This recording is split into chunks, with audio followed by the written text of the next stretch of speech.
Hello, and welcome back to Surfing Adversity with Antaeus.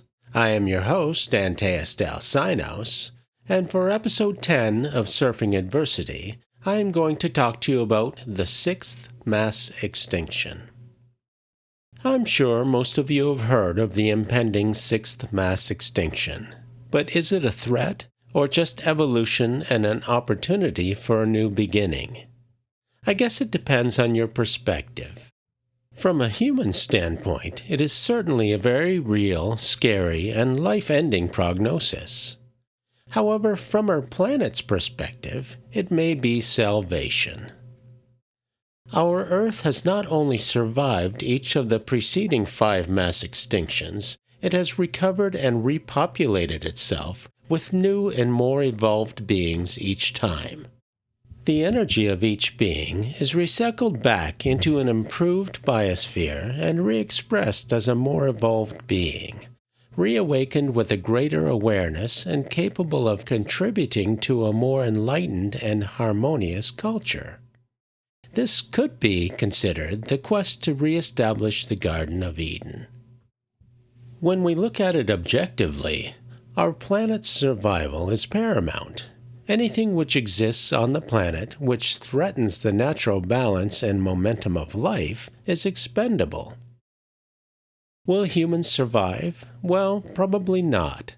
However, I am impressed with the evolution of new generations and their potential to correct our course.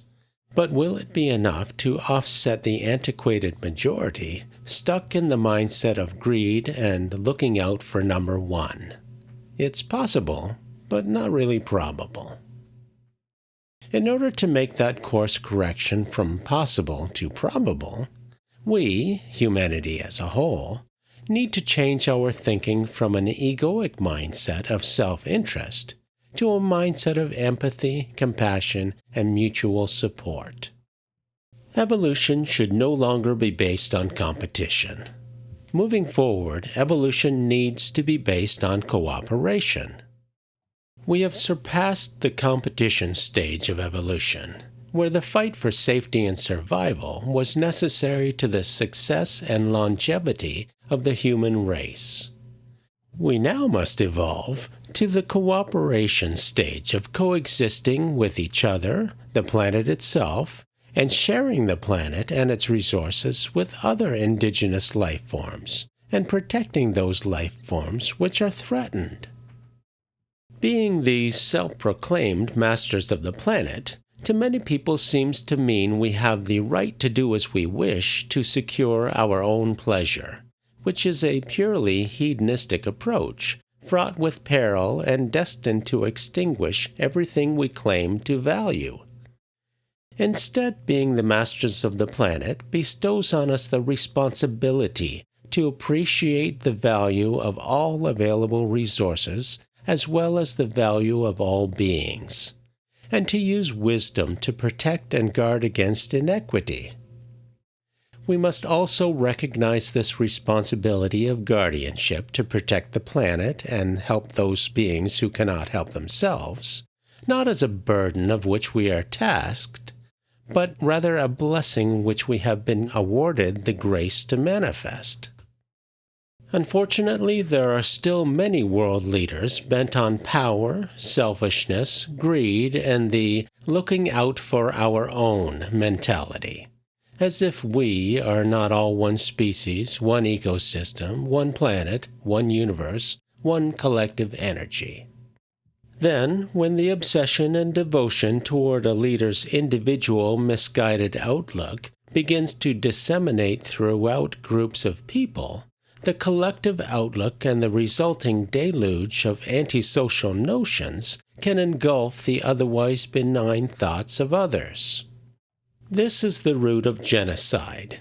Masses of people get caught up in the perverse and sociopathic mindset of one dynamic individual or group vehemently expressing their own version or concept of the truth, and subsequently people get pulled into the momentum of energy, thought, and behavior, and end up doing things they would not normally do otherwise. I am pleased as a Canadian to currently have a political leader who seems to see beyond this egocentric, small-minded approach, to recognize the consideration of value versus values, to be one of the world leaders looking towards solutions to avoid our own extinction, as futile as it may look right now.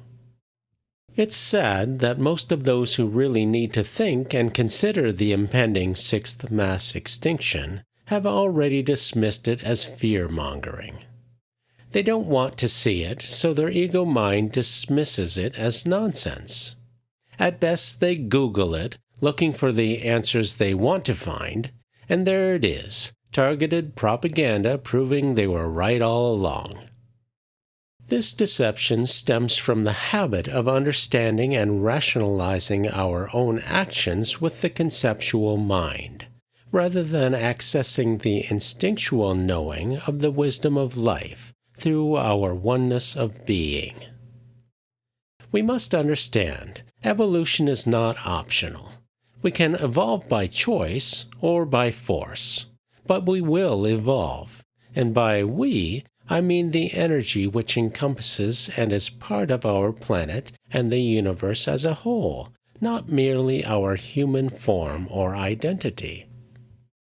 If worst comes to worst and evolution happens by force rather than by choice, perhaps next time, after the Sixth Mass Extinction, we will evolve into beings with widespread compassion, awareness, and understanding, with the capability to embrace, nurture, and value each other, our environment, and the miracle of life in all forms.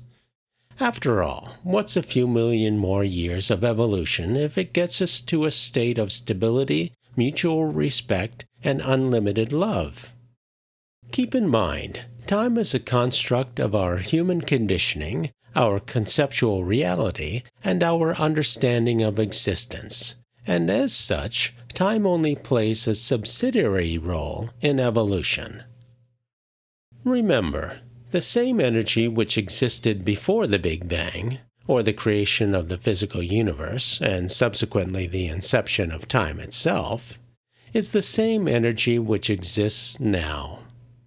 That same energy is continuously recycled and re-expresses itself in new forms. There is never more nor less energy than we started with. The energy merely changes form and evolves into something new. Evolution always provides a second chance, or in this case, after the Sixth Mass Extinction, a seventh chance. Maybe the seventh chance is the charm. Well, that's all for today.